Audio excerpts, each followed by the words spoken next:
Well, I think that the stage to every great story is set way before we realize that we're even sitting on the stage and the story is being told around us. And I met Sue Vickery in 2005, but it was many years before that my story had started to unfold. I come from a divorced family, and I know that a lot of people have been through divorce, and many people have come out of it just fine. But for me, when my parents got divorced, something broke inside of me, and it took me a really long time to understand that. And as an adult, I see it through a different set of eyes now. I understand that marriage is difficult, and sometimes things don't work out. But 6-year-old Stephanie, the only thing that she knew is that she was unworthy of the love of both of her parents. And so at 6 years old, without me knowing it, something broke inside of me, and I spent the next many years of my life fighting, trying to fill the void that had been left in my heart when my parents got divorced. And that produced itself in many ways in my life. A lot of defiance, a lot of fighting the system, if you will, drugs, alcohol, and it eventually led to homelessness. I am here to tell a story about my journey through the creation of My Power of One.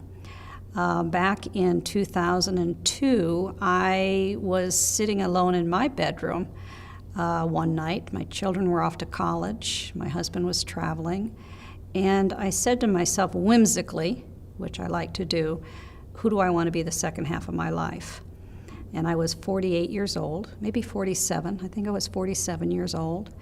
And within moments, a documentary filmmaker sprang forth. And I'd been a long-time independent film junkie, going to movie theaters by myself for several decades, fascinated by storytelling on the screen, and immediately got on the internet and Googled documentary filmmaker, saw 10,000 hits, and the first one was New York Film Academy. So I got on their site, found a boot camp that I thought I could probably take time off to go to, signed up for it, and within an hour I'd asked myself the question, signed up for film school, emailed everybody I knew and said, guess what I've done?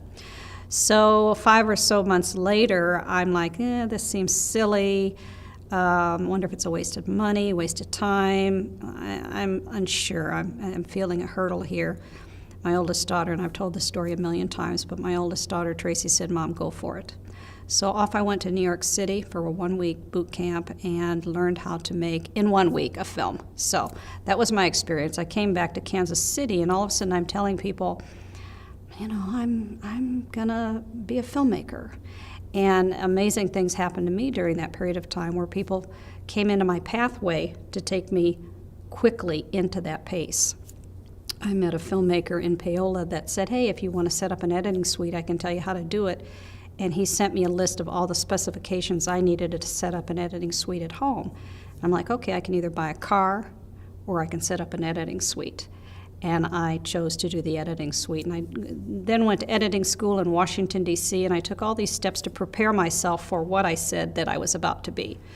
Being bold was sort of how I knew to be, very sort of sassy personality all my whole life, and make decisions very quickly and figure out how to follow through to make them my reality. So after I got out of high school was when the drugs and addiction really hit hard, and I went away from home, pretty much partying every single night, to the place that it had gotten so bad that one night I woke up and my face was completely bruised and bloody, and my glasses were broken, and I had a tooth missing, and I had just let myself get so far into the lifestyle of drugs and alcohol that I was partying with people that I barely knew, and getting to the place that when I woke up in the morning, I wasn't really sure what had even happened the night before. And things had gotten so bad that that I went back home to be with my parents for a while and kind of recuperate. And shortly after that, I met this guy at a football game. And it was kind of a joke in the beginning whenever I saw him that day, because I was trying to get out of the lifestyle of messing with bad guys. And I saw him from across the football field, And I thought to myself, man, why am I always attracted to thugs? And then I didn't think anything else about it. And I was like, nope, I'm leaving that life behind me. And didn't think anything else about it. And then later that evening, I went to a party, and the same guy was there. And we ended up talking, and he kept trying to hit on me, and I kept pushing him off onto my friends, which I think is really funny now. And by the end of the night, he had kind of worn me down, and I was finally not trying to push him off on my friends. And we were standing around the keg, and like, I guess our first official date would be standing around the keg talking about life. And I had been engaged to a guy named Tom, and life with him would have been normal. It would have been, you go home, you go to work, you come home, you build a little family, and that would have been my whole life. So this was before I had really gotten deep into drugs and alcohol. But something about that, I kind of fought the system a little bit and didn't want to, I didn't think I wanted normal, because I didn't know how to deal with normal. So I broke off the engagement. But the night that I met Shamari, a very interesting piece of the story is that Tom showed up at that same party, and I remember having to make a decision that night in my almost drunken state. Do I go backwards, because I hadn't seen Tom in like a year and a half, do I go backwards and go back to that nice, normal American family life, or do I go on this other adventure with this other guy? And I chose Shamari, and that decision took me on a course that, it was a course of chaos, but it was also a course of strengthening and learning. So Shamari he was attending college at the University of Missouri-Rolla, which is a prestigious engineering school. And he came from a little bit of a broken background also. His father's in prison, and he didn't grow up with a dad. And he had a lot of pressure on him to be the perfect kid whenever he was growing up. And by the time he got to school, he was kind of rebelling a little bit, just like I had done, and finding his freedom. And so when we met, I think both of us were probably trying to do the right thing in life. And then when we met, our chaos and our disasters kind of collided together. And I think it's one of those things you would call the perfect storm, I think. We were doing bad all by ourselves, and then whenever we got together, we started doing really bad. If I fast forward over probably 2 to 3 years with him in college, there was a lot. The drugs and the alcohol and the partying just intensified. It got to a place that just doing drugs wasn't enough, and we were selling drugs. So we had our first daughter, Desiree, in December of '98, and then about just a little over a year later, we had our second child, Isaiah. So life had come really fast for us, and neither one of us really knew what being stable parents looked like in the midst of a drug and alcohol-filled world while he was trying to go to college, and we were still focused on partying. And I think to the best of our ability, we tried to figure it out, but we weren't doing a very good job figuring it out. So there was a lot of chaos, a ton of fighting, domestic violence, a lot of, I think the rejection of him with my idea of a perfect family even intensified my desire to numb the pain even more. So I think that at that point, I probably went even further into drugs and alcohol than I had ever done before. And this was after I had the 2 kids. So they were very young at the time, 1 and 2. I was so bad to the point that I would drop my kids off at people's houses. I would sell the TV to get high. I pretty much just woke up every day figuring out how was I going to get high that day, or how was I going to get drunk? How was I going to numb myself that day? It was pretty much, there was no purpose, there were no goals. It was strictly just survival and numbing and trying to figure out how to get the next big high. I remember this almost inaudible scream in my head constantly, like I wanted it to stop, I wanted to change, but I didn't know how to. And no matter how hard I fought to become a better mom to my kids and to stop drinking and doing drugs, the darkness just overtook me, and I didn't have any way of controlling it. It took about a year to go through the training I needed, buy a camera, learn how to turn the camera on, and tell everybody I knew that this is what I was going to do. So then I'm like, okay, I've gone through all these paces. I probably better make a film now that I've done all this. So I, again, up in my loft, said to myself, what should I make a film about? Sue. And out again sprang from my soul, my spirit, the word homelessness.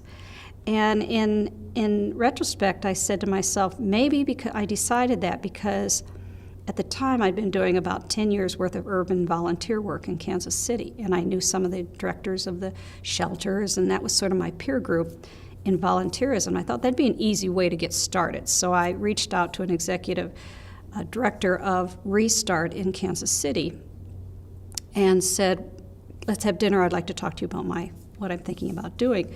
Originally, I thought I would make a film about homeless women and just cover that story. And once I got into the shelter system and I started visiting with the women, actually I started listening to the women, I felt like it was too big of a story just to cover women. I felt like it really needed the justification of learning everything I could about homelessness and then figuring out what story do I want to tell in the midst of that.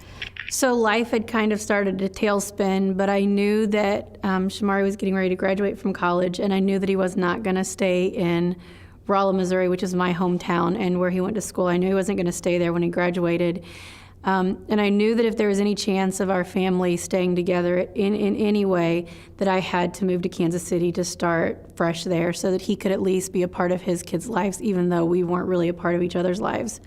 So after a little bit of begging, Shamari gave me some money to go to Kansas City and try and find housing and a job and all of that stuff before he graduated so I could kind of get stabilized there.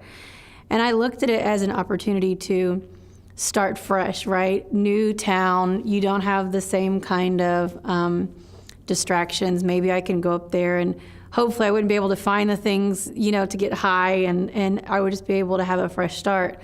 So that was the plan, and the plan started out well, and I came to Kansas City on my own, left the kids with my parents, and started looking for a place and found a little apartment and found a little job, and things were starting to go well. And then one day the car broke down, and I was in Kansas City by myself. I didn't know anybody. All I did every day was go to work and go to the apartment. I still hadn't gotten the kids yet because we hadn't stabilized enough to bring them to Kansas City yet. And my car broke down, so I had to leave the good job that I had and go find just something that I could walk to because I was determined to make this work. And the only place that I could find that was within walking distance was a little bar, and that was probably in retrospect one of the next pivotal moments in the journey of spiraling out of control because at the bar. After I had been there for a while, people stopped paying me with tips and just started paying me with dollar bills with cocaine or meth or things wrapped up inside of it. So I'm in a strange city by myself. Nobody's there. My kids are 4.5 hours away with my parents. They're 2 and 3 at the time. I'm already feeling like a horrible failure of a mom by leaving them there. Their father is off in some other city doing what he does, running around.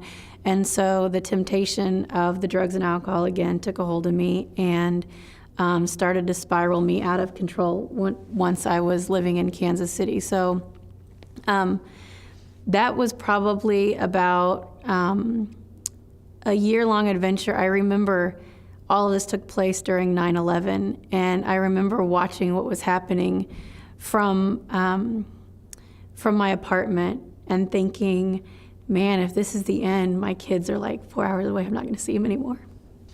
And you would think that would be enough to get me straight, but it wasn't. It was a couple of days of regret and wanting to get it right and missing the kids more and wanting to see them, but even that wasn't enough because the drugs and alcohol had taken over so much, and there were just so many voids in my life at that time that I just continued in the lifestyle. So can fast forward a few months, I guess, and Shamari ended up coming to Kansas City, and he moved into the apartment that I was in, and we knew that we had to figure something out, that the kids couldn't stay in Rolla anymore with my parents. I think at that time they had probably been gone for about 6 months. I didn't have them for about 6 months. My parents were taking care of them. And so I went and brought them. I went to Rolla and I picked them up and brought them back to Kansas City. And we still weren't living a life that you should have had children in. There were still drugs and alcohol involved. But really, for one of the first times in our relationship, we were all together. Now, my background is a girl from a middle-class family with a businessman father. We moved around a lot. I had a stay-at-home mom, 3 other siblings. So I like to describe myself as from a Leave It to Beaver family. Didn't have any drugs, didn't have any alcohol, didn't have any hot topics to explore, anything like that. I'd been happily married, raised 2 daughters, and just very all-American middle class growing up from the Midwest. So I'm coming into meeting our nation's homeless from that canvas. So I'm coming with high education. I had a master's degree at the point. My husband was a working professional individual. My children were gone to college out of state, and I chose the topic of homelessness. So what I did for the next 3 years was I traveled from coast to coast, and I traveled from Harlem to D.C., to Skid Row in L.A., and cities in between. And I sat, for the first time in my life, I'm 48, 49, 50 at this point, under bushes, meeting people that lived under bushes. I had no idea in 1,000 jillion years that people actually called under a bush a home. I sat in parks in Washington, D.C., and listened to people's story about why are they there? What was their life journey? I found out at the time that the fastest growing population of our nation's homeless was single parents, single moms that are raising their kids possibly in a car somewhere, sometimes in Johnson County, which is one of the most affluent counties in the Midwest. And so for me, I'm learning, I'm taking it on like a term paper. I'm fascinating. I'm up at night. I'm reading everything I can. I'm completely fallen in love with this community of our nation's homeless. And what happened for me, and I didn't realize this till much later, was when I would sit with the women, the children, the teenagers, the men, it didn't matter who it was, the families, I discovered myself in their eyes, in their soul, in their spirit. I felt like I was looking into humanity. And I don't know why that happened. I'm not sure why that was, my period of growing in my middle-aged years, but I surrounded them with all that I was, and I just felt like this is my community. This is a story that I really am so passionate to tell. And the odd thing about it was I ended up putting together a 10-minute film, and it took me 3 years to make a 10-minute film. And my purpose during that time was to educate and raise awareness about homelessness. That was the basic elements by which I wanted to actually finish a film and put it out into the world. The fairy tale that I saw in my head, I guess, had started to come together, but it was still just pure chaos. And there was still so many drugs and alcohol, and there was still a ton of fighting, and there was, domestic issues going on between us, because when you've got drugs and you've got alcohol and you've got brokenness, there's going to be anger and fighting. And I remember that Shamari's mom used to invite me to church all the time. She kind of would drive me crazy, and I never wanted to go to her house because she would want to pray with me for like 5 hours before we left, and she was going to pray the sin right out of me, and it used to just drive me crazy. But I think one day she asked me to go to church, just the right day, the right time, the right ask, and for some reason I said yes that day. And I walked out of our house with drugs and alcohol there, with a 2 and 3-year-old, and with Shamari, who was my baby daddy at that time in life, and a lot of chaos. And I walked into a church, and the service was just different than their normal services that day. It was a girl that was standing on stage sharing her story. And when she shared her story, she talked about her friends finding her overdosed in a corner. And even though it was a stranger that I've never met and I'll never know standing on that stage, her story was so similar, and I thought, I can't let my kids be the ones to find me in a corner, overdosed in a room. Something's got to change. And that night, everything in my life changed, because it was the first time that that I realized what true hope was. And that night I gave my life to Christ, and it was like in a moment, my life went from pure dark to pure light. And I never even knew I was living in darkness. Like, it felt numb. But I don't think until that moment, it was kind of like I just had these glasses on my whole life, and I never knew that they were on me, so the world looked familiar to me. And it was that night in that church, these glasses were taken off, and the light, I don't know, it was hope for the first time that I've ever experienced hope. And it came through somebody asking me to go to church, and somebody sharing their story, and through understanding the relationship with Jesus Christ that night. So that should have been this miraculous moment where everything in my life changed. And for me, it did. On the inside, I was done. I didn't have to go to NA or AA. That moment changed me forever. All of the times that I had wanted to stop doing drugs and alcohol and couldn't do it on my own, something about that day, it changed everything for me, and it was done. There wasn't any more desire to do those things. But I walked back into the house that I had just left a few hours before, and although I had changed, the situation inside the doors of my house hadn't changed. And so I almost think that where I should have at that point been the most excited for new opportunities in life, I think it was probably even harder at that point, because now I could see that what was happening in our life was not right, but there was nothing that I could do to fix it, because I was only half of the problem, and Shamari held the key to the other half of our family becoming what it could be. And not being in control of that was a scary thing. So I think it might have even intensified the hurt of my past even more, because at least when I had Shamari and we were doing bad together, I had him and we were doing bad together. Now all of a sudden I'm on this island, and my parents don't have a background in the church, and Shamari has walked away from the church, and now I'm sitting here trying to understand what this new faith is and what this new hope is, where prior to that I felt like I had been abandoned by everybody that was supposed to love me, whether that was true or not. That's how I felt. Now it was almost like I abandoned everybody that I loved to walk into this new journey, and that was just as scary as being in the darkness.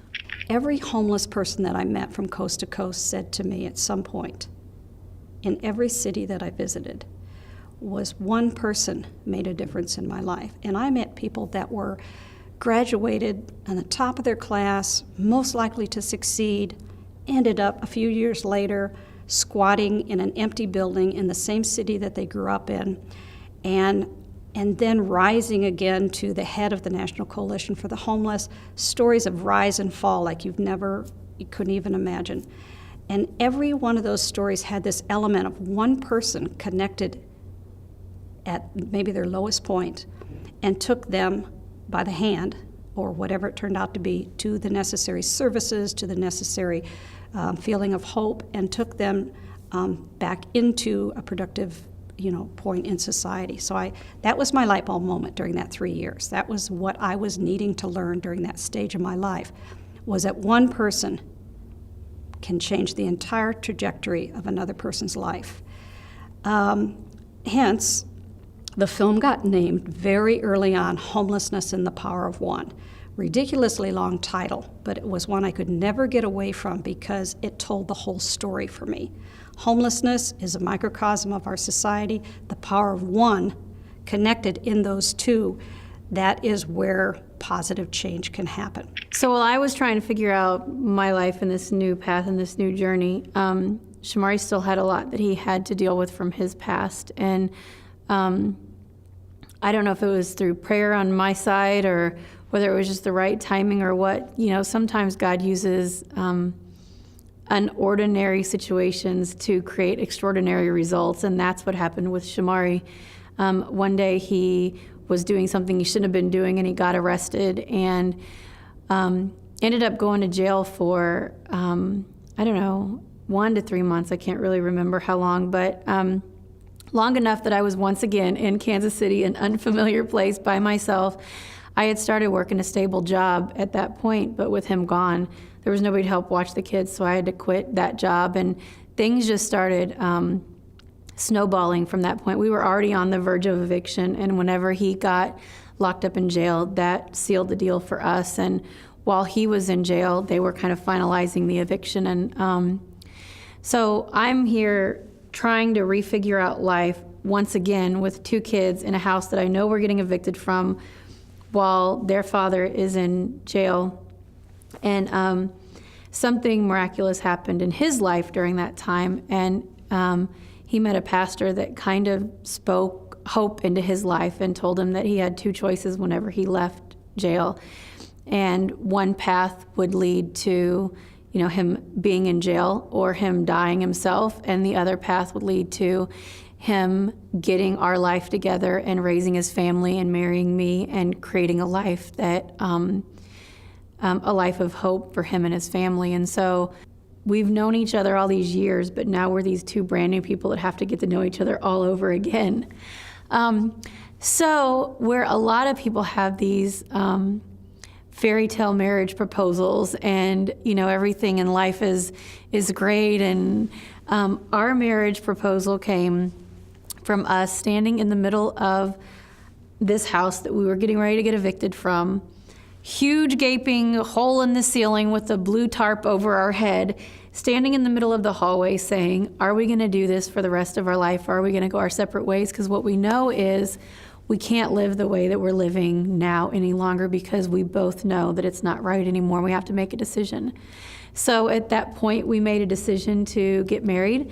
And a week later, we were with the Justice of the Peace, and we were in a park, and we were married. And within a week or 2 of us getting married, the official eviction took place, and we're finding ourselves without a place to go. So our honeymoon is a lot different than most people's, and most people go on vacation to wonderful island getaways, and Shamari and I found ourselves and our 2 children in a 4-month honeymoon at the Johnson County Family Lodge, which is a really nice name for a Salvation Army homeless shelter in Olathe, Kansas. And that's really where our life began at that point, together, trying to figure out how we were going to do this. To most people, thinking about starting a family and starting a life in a homeless shelter would be the worst thing that they could ever think of. But for our family, we had been so lost and so confused and so angry and so bitter and so broken up until that point. Having 4 walls in a 10 by 10 room where you have to face each other and you have to face your problems every day and you have to deal with it and you can't run from it and you can't numb yourself from it was the best thing that ever happened to us, because we learned how to communicate with each other and how to get to know each other. And so it was exactly what we needed to start our marriage and our relationship. So we spent 4 months in the homeless shelter, and we had done a lot of growing in the shelter, but there's still so far to go in life. And by the time we'd gotten out, we both had jobs, and we were getting stabilized on our feet, and we had our own apartment and our working vehicles, and so things were starting to look up. It doesn't mean that it was easy. It just means that it was, starting to stabilize, at least from the financial aspects of life. And I think that where a lot of people look at homelessness, they think, well, if you can just put them in a house, or if you can just buy them this, that their problem will be solved. But the true issue of homelessness and brokenness does not lie in anything that you can purchase. It lies in the mind, and it lies in who you think that you are and what you think you can accomplish and who you think you can become. So while we were working and trying to get stabilized, there was still this piece of me that, although I had hope and although life was better, there was still a part of me that was incredibly stuck, and I knew that I wanted to become more in life. I just didn't know how to get there, because it's never anything that I had ever visioned for myself or that I ever thought was possible. So about 2 years after we got out of the shelter, we were doing okay, just paying the bills and getting by.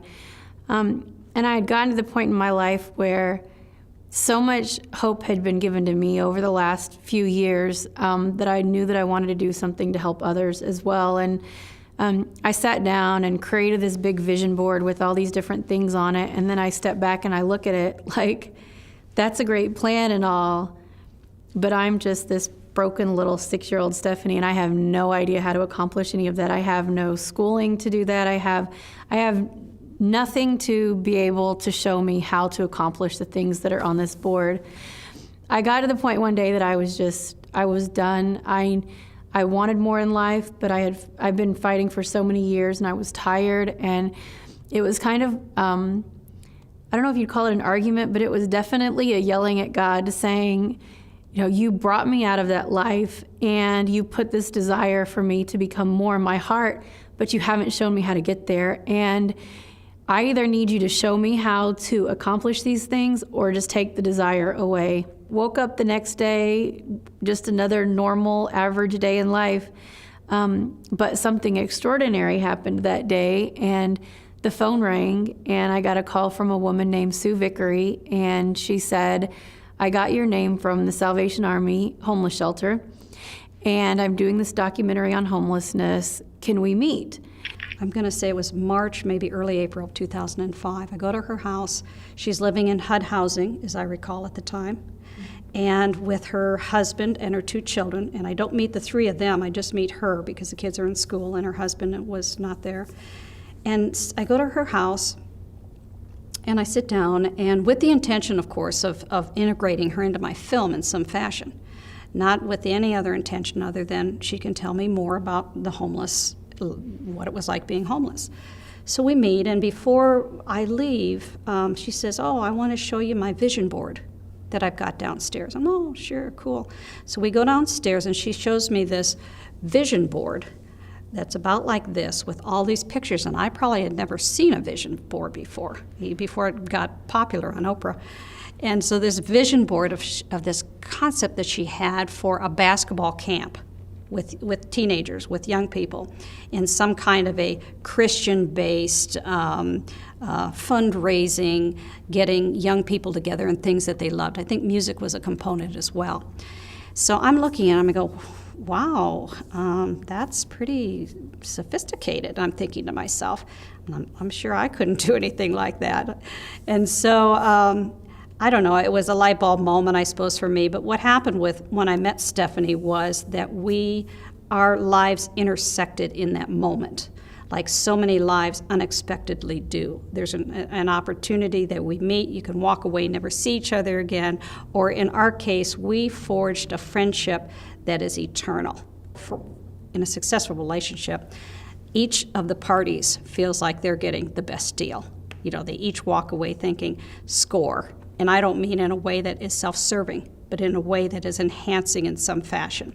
So I thought Stephanie was as extraordinary as any other human being I had met or been in relationship, or the homeless piece was just part of a story. It didn't really, there was no red flags connected to it or anything like that. I was like, she's amazing. And, so I thought, I need everybody that I know to see this amazing. And so I took Stephanie around with her vision board and with her ideas, and I threw her into the community by which I knew, which was just my peer group. And they all thought she was amazing too. So yeah, I know. I mean, I've got good taste in people. So she immediately became part of my everything. At this point, we focused together and we created a premiere for the homeless film. She'd had a story. I didn't. I'd never been homeless. I just had a camera. And so we put together an advisory group, which was her idea. And with that group, we set a date for the premiere for the film. We forced sort of a finish for it, September 10th of 2005. And she was sort of my glue for that. We brought people together, more and more people came together, it got bigger and bigger and bigger, and it was almost like this power by which exposed itself that we lost control of. It just turned into this magical moment. I think her original intentions were to get me on film for the documentary, but once we met, everything changed. Our hearts kind of fell in love with each other, and I don't know, she saw something, she saw me for who I was. And I think that's one of the first times anybody's ever looked at me and just saw me for exactly who I was and didn't expect any more of me. and didn't look down on me because of my past. So in getting to know Sue and seeing the film that she was doing, I think that, even the vision that I had for my life, everything she was doing was kind of fulfilling that. So I think I automatically latched onto it. I loved what she was doing with the film. I loved how she was using it to shine a different light on homelessness, because people have a very, they already have in their mind what they think homelessness is. And she was using this film to change what that image of homelessness was. And I loved also that she didn't have to step into that world and discover the truth about this population of people. She made an effort and chose to walk into that world and discover it. And so she was, at that point, she was winding up the filming of My Power of One, and she wanted to make a fundraiser out of it. She was finishing the documentary, and she wanted to create a fundraiser out of it. And I'm not sure really what prompted her to ask me to do this, but one day she asked me to make a postcard for her film. And prior to that, I had hardly even touched a computer. I had no experience in design. I had no experience in anything, really. But I loved her passion enough, and I loved that she believed in me. And so I had the opportunity to say yes or say no. And I think that one of the great gifts that I've ever given myself was accepting the gift that she had believed in me and accepting it as my own also, and saying yes to that gift. So without any knowledge of anything in graphic design, I created a postcard for her, and that was my first official graphic design project for Homelessness and the Power of One. So out of that one little design, I realized that I had this gift for design. I was passionate about it. Something inside me started to get excited about life whenever I would design something. It was almost magical to take a blank slate and turn it into something. Even though it's on the computer screen, it's almost like you're creating a new work of art for everybody that you create something for. And I found out that I had a gift in it, and the gift kind of snowballed fairly quickly. And from Sue's first request to create a postcard, it had snowballed within a year to having national music artist clients, and really kind of discovering my gift in graphic design and in marketing and in branding. I remember the first time, we had started out on small computers, and I worked in Publisher, and, it's all I knew how to do. And I remember the first time that I had made enough money to get my first Apple computer, and I went into the Apple store and I purchased it, and I'd take it back out into the car, and I put it in the seat belt, and I just sat there and looked at it like, I think it was a material item, but it was one of the first things that I could really be proud of, that I had worked for and that I had really worked hard. And that one computer started the rest of my career and the rest of my journey. The premiere happened days after Katrina hit New Orleans. So if you can imagine God's touch on any of our lives or any of our moments or any of our significant things that we remember, Katrina hit at the end of August 2005. We had been planning our premiere for 5 months, and we had standing room only. We raised $30,000 that night. We showed a film that really was barely done, not even really done. And we pulled together a community. We had people from New Orleans already in our audience that night. And I'm thinking to myself, I couldn't have planned that if I tried. So wow, this is a big moment. This is a big Power of One moment. When I got up to speak that night, the only things I could really express is this is just magical. So the friendship that I formed with Stephanie is like a forever thing for me. We created very early on this idea of the meaning between the two of us about what My Power of One is, and have gone on to I have gone on to create a brand, as I like to call, for the Power of One, in that I put together a website that she created. I think she's done all my websites basically since I met her, all my graphic design, all my branding, all my everything. And whenever I need something expressed visually in the world, I know that Stephanie can do it. And it's because we are so in sync with what we know about life to be. Radically different backstories, but who cares? I mean, everybody's got a radically different backstory. When I know that I need something expressed spiritually in the world, all I have to do is text Stephanie, call Stephanie, email Stephanie, and say, do you think you can? And before I can finish my sentence, she's like, yes.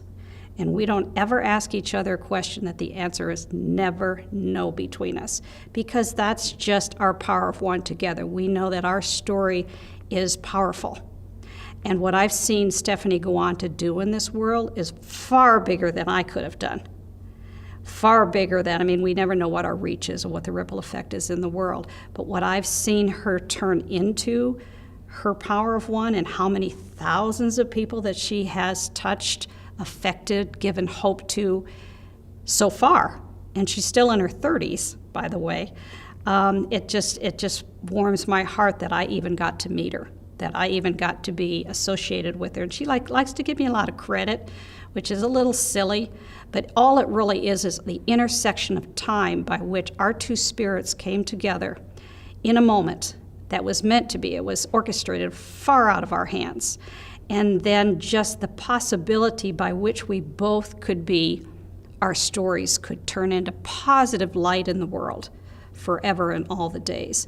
So the gift of graphic design took me to places that I never thought it could take me to, and it grew really, really fast. And I think I had spent all of my time since my life had changed and since I had been married trying to find the American dream, right? Because now I had the family and we had started to have careers, and I thought the American dream looked a certain way, and I thought that in order for people to take me seriously in my craft, I had to have the building and the office and the employees and all of those things. So within a very short period of time, about 6 months, it grew from me to about 10 employees, building, office, overhead, computers, taxes, responsibility.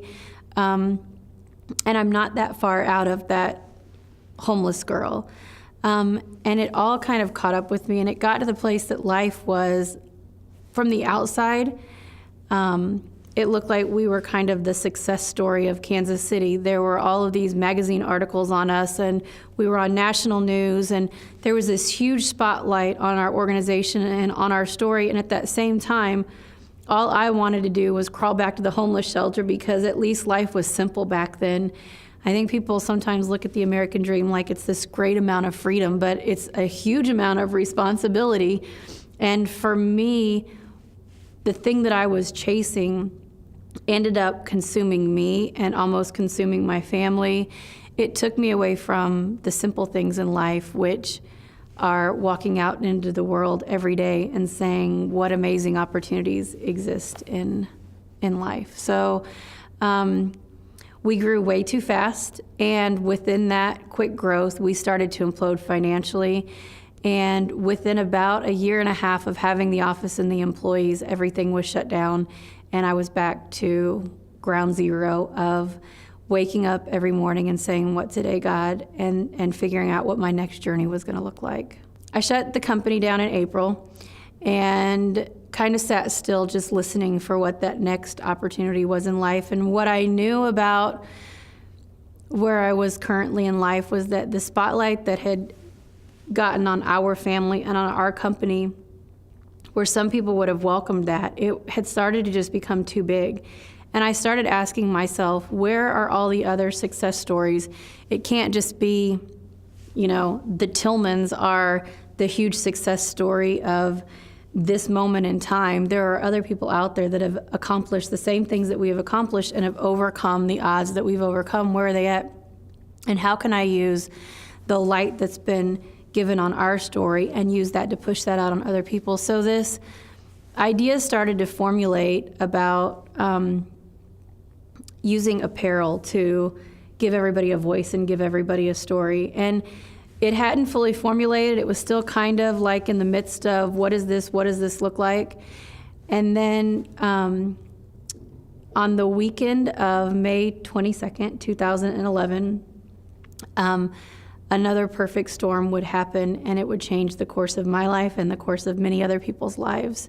On May 22nd in Joplin, Missouri, an F5 tornado hit and took the lives of over 160 people and just devastated the town. And although I had no direct connection to Joplin at the time, I had never even been there. After a long and another argument with God, I knew that I had to go. And I had no business going to a disaster zone, just like I had no business creating that first postcard for Sue. I didn't know what I was doing. I had no background in it, but I knew that I was equipped to do whatever it was that I was supposed to do at that time. And out of when everybody else is gathering supplies for water or medical supplies or debris removal, I was printing 1,000 T-shirts that said hope on the front and had a blank piece of paper screen printed on the back. And my theory and my thought was that all of their tangible needs are going to eventually be met. Eventually people will find homes again. I found a home. They're going to find a home again.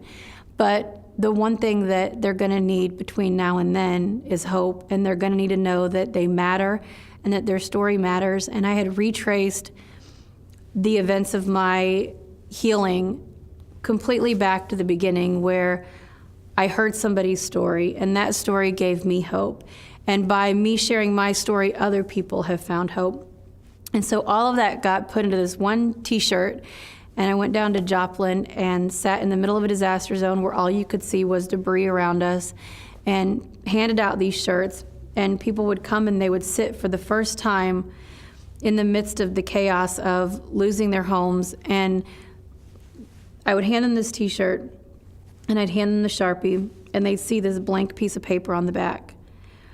And I would tell them just to write anything that they want to write. You can write anything. There's nothing you can't write on this piece of paper. And for many of them, they would sit there and they would look at it for a second, because a blank slate is a scary thing to look at in life. But in fact, that's what many of them were facing at this exact moment in life, was a blank slate and a brand new chapter. And I remember I had put on the back of the shirts in small print, it's not the end of anything, it's the beginning of a new chapter. And so this paper kind of signified them starting to write that new chapter of life. And when they first started writing on the shirts, the words were simple, like, God bless Joplin, or screw you tornado, which is just as important in the healing process, or I survived. A month after I was there handing out shirts, people would come and they would be filling out a paragraph. And within 3 months of being in a disaster zone, handing out over 5,000 T-shirts and helping people work through what they'd experienced, they were filling out an entire page of gratitude, because now it went from simply I survived to I can see the beauty in this now. And that really signifies my life and everything that I've been through, in that it started out with 6-year-old Stephanie very broken and not understanding what had happened, and being hurt by nobody tried to hurt me. I was just simply hurt. And how God has taken that brokenness and turned it into something beautiful, but I had to walk through these steps in order to see the beauty in it, and I needed somebody to step into my life and show me, this is your strength. It's not your opportunity to be a victim. It's not your excuse to not do anything the rest of your life. It's not your it's not your end. It's your beginning if you know the right tools and you've got the right people walking alongside you to believe in you and encourage you along the way. But I could only do that because it had been taught to me prior to that by Sue Vickery. She likes to flatter me with a lot of what I've given her, and I don't really honestly feel like I've given anything. I feel like I've just been me in the midst of what I know how to be, and that really is, with her, it's been very easy to have unconditional love. And it's been very easy to see all of her possibilities, because maybe I see that for myself. So maybe I'm really just projecting on her how I live my own life, because now I'm 60. And I think at 60, I'm just beginning. So I think the best is yet to come for me. And I was born an optimist. So I really do walk a life of that. And I know that no matter what our yesterday story was, that has nothing to do with who we are in the present or what the possibility is. And sometimes it's just a decision away. And sometimes it is maybe it's a pause, a moment of pause by which you're saying, here's where I've been, where am I headed? And then intention is a big part of that as well. At any point in our relationship, Sue comes from a pretty successful background financially, and at any point she could have written a check and made the majority of my problems go away. And I think that a lot of people, when they're mentoring others or when they're walking alongside them or when they think about helping the homeless, that sometimes seems like our first thought process, right? If I could just get them a house, or if I could just get them food, or if I could just write a check, that'll be, I've done my part and I'm good. That was never part of how Sue walked alongside of me. And I think that is among some of the great gifts that she gave me, because by not giving me anything except for unconditional belief in me, she empowered me to stand on my own 2 feet and find my strength and believe in myself. So it was kind of a process of, she saw me and she believed in me unconditionally, and through that gave me opportunities which empowered me to become who I always was, who I had just gotten lost from that person. So I think that, I do talk about Sue giving me a lot of gifts, but the gifts that I'm always referring to are her gifts of belief in me and empowering me and inspiring me. I always had the opportunity, if I was having a tough time in life, to call Sue and we would go meet for coffee, and she would let me whine for about a half an hour. And that's about as far as it would go. And after that, she would say, "Okay, are you done?" And I would have to say yes, because what other choice would I have? And she would say, "Okay, well, it's time to get back to life then." And she would kind of change my way of thinking of the situation, because prior to meeting Sue, it was so much easier just to be a victim. If you're a victim, you can blame everybody else. Once you become empowered, your job is to look in the mirror and face your own truths and your own reality and deal with it. I used to have, I didn't even know what a knee-jerk reaction was, but I had a whole lot of those. My life was pretty much knee-jerk reactions. Somebody hurts me, I'm going to push you away. Somebody hurts me, I'm going to retaliate. And I did it in all different aspects of my life. So really what I was doing was isolating all the hurt that could possibly take place around me. I was isolating myself from that, and it was all through knee-jerk reactions. And that's one of the things that Sue taught me, is not to have those knee-jerk reactions and to pause and think through things before I make decisions, whether they're small decisions or big decisions, because some of those small decisions can have huge impacts on life. So what I've learned in the last, say, 12 years since I'm making films, especially starting my first film about homelessness, is that if I'm intentional about my walk, and if I'm intentional about the words that come out of my mouth, the actions by which I take on a day-to-day basis, and if I'm intentional about who I want to be, what's my legacy going to be? I don't overthink that, but I'm very careful about the words that come out of my mouth towards another person, and then I like what I see when I'm positively intentional about how my day-to-day goes, because we all have regrets about what knee-jerk reactions and things like that. But for me, it's a very easy path for me to walk in positively affecting strangers, or positively affecting someone I'll never see again in 100 years. Stephanie and I had no idea that we were going to be so close for so long, and I see that as a forever thing. I don't see it as I've really given her a gift. I don't really see that I've done anything other than see her maybe how I see myself. And that maybe is the biggest transitional piece right there, is we really do put into the world who we are, and we reflect into other people parts of ourselves. So as she has grown in her self-esteem and in her, affecting others, the power of one premise, as I like to say, I see her as lighting up. When I'm with her, now when I'm with her, I see a woman that is not scared anymore. And that doesn't mean she doesn't have moments of what the heck now, which we all do. That's human breathing. That's just sort of being here. But that she's been able to give hope to so many, and her story is inspirational for others, considering the drama and the spiraling down that she actually took herself through to learn those lessons. I didn't have to do that. That wasn't part of my journey. But part of my journey is connecting in a positive manner with everyone that I have the opportunity to do. Now, I'm not going to be able to take anyone on any particular journey intentionally. That's not really my course. It's just when I see someone like Stephanie or like so many others that I've been connected to in my life, I see all of them. And I see all of their possibility because I believe that in myself. I know that I can, at middle age, turn into a filmmaker that then impacts others with a voice that comes through visual storytelling. For me, that has been transformational.